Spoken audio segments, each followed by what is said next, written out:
नमस्कार. एक जीवनशैलीमध्ये आपल्या सर्वांचं पुन्हा एकदा स्वागत आहे. तर मैत्रिणीला साड्या घ्यायच्या होत्या म्हणून मी गेले मेन रोडला.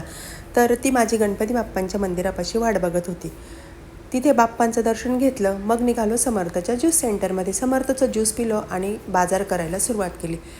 दिवाळी होती त्यामुळे इतक्या साऱ्या वस्तूंचे स्टॉल लागलेले होते, काय घेऊन काय नको असं झालं. बाजार करत करत आम्ही पुढे निघालो. इथे खूप छान छान साखळ्या लागलेल्या होत्या. नंतर तिला कप घ्यायचे होते म्हणून मग कप घेतले.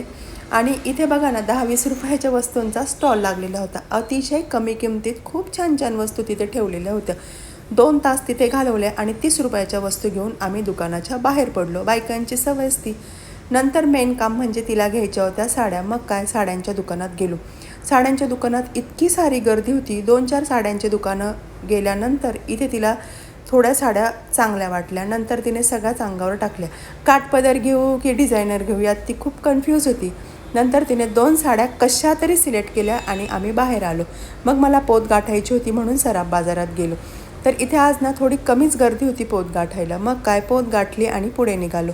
आता इथे बघा, लक्ष्मीच्या मूर्त्या खूप छान होत्या. भूक लागली होती म्हणून मस्त खूप दिवसांनी भेळ खाली. सगळं काम आवरलं आणि आम्ही घरी निघालो. धन्यवाद.